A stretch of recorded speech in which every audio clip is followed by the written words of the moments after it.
Thumbelina.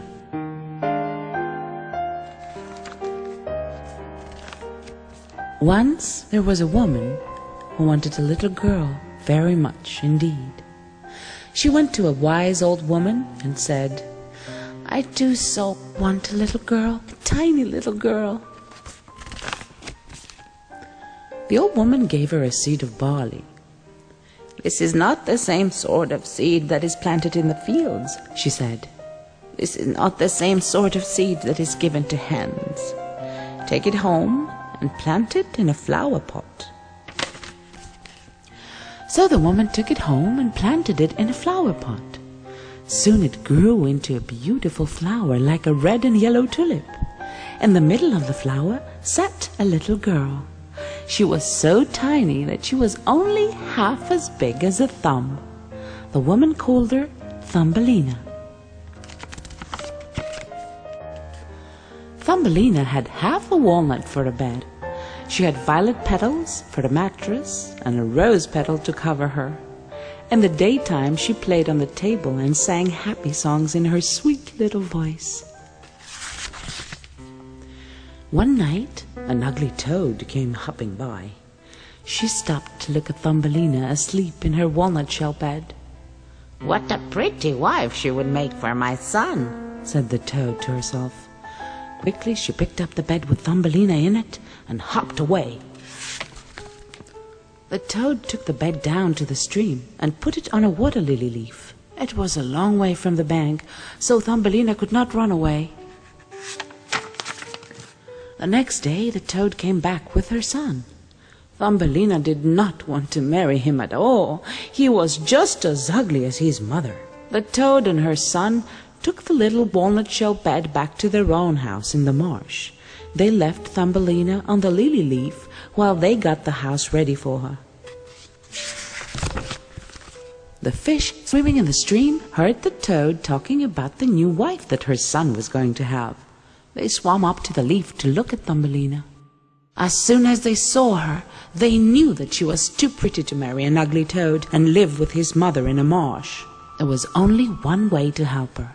They bit the stem under the leaf until they bit it right through. Then the leaf floated away down the stream and Thumbelina floated too. She floated away from the toad and away from the toad's son. She floated down the stream in the sunshine. A butterfly flew around her and Thumbelina was happy again. Suddenly a Maybug flew down and picked up Thumbelina. He took her away from the leaf, away from the butterfly, and up into a tree. "How pretty she is," he said. But all the other Maybugs said, "Oh, she has only 2 legs. How ugly she is. Oh, she hasn't got any feelers. How ugly she is. Oh, she's got a tiny waist. How ugly she is." So the Maybug said, "Oh, how ugly she is." Then he picked her up and flew down to the ground. He put her on a daisy and he left her there. Thumbelina made herself a little bed out of grass. All through the summer she lived by herself in the wood. She drank the dew from the leaves and she ate the honey from the flowers. She listened to the birds and she sang songs to herself. When winter came, it began to snow. Poor Thumbelina was very cold. She could find nothing to eat. She was very hungry. She came to a hole where a field mouse lived.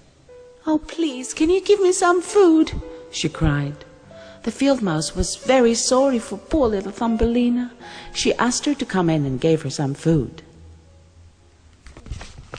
"You can live with me in my nice warm room if you like," she said. "You can clean the room for me." So Thumbelina lived with the field mouse, cleaned her room, told her stories, and sang her songs. "If you marry the mole," said the field mouse one day, "you will live in a bigger house than mine. You must tell him your best stories and sing him your best songs when he comes." But Thumbelina did not like the mole and did not want to marry him. One day he dug a new tunnel to the hole where the field mouse lived. "You can walk in my tunnel if you like," the mole said to Thumbelina, "but be careful, there is a dead bird in it." Thumbelina was sorry for the poor bird. "He was a swallow, and perhaps he sang to me last summer," she said to herself. "I will cover him up." As she covered him up, she felt his heart still beating.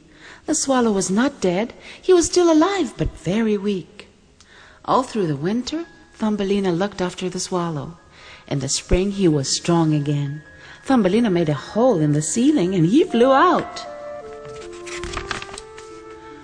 "Goodbye, goodbye," he said, and flew away. "Goodbye, goodbye," cried Thumbelina.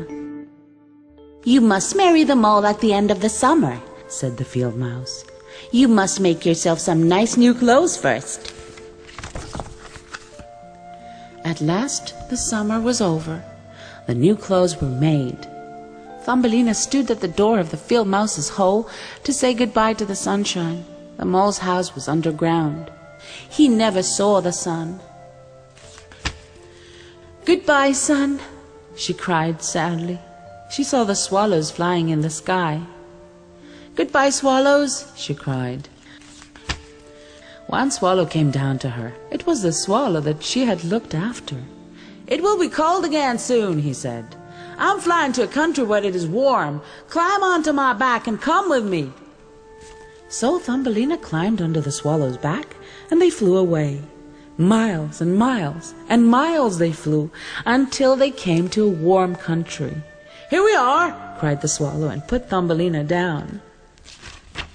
All around her were beautiful flowers, and inside each one was a little man or a little woman, just as tiny as she was herself. They didn't call her Thumbelina.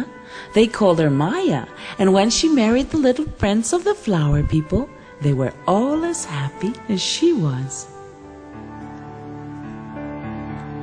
Retold for easy reading by Berenice Dyer, illustrated by Petula Stone. Ladybird Books, 1982.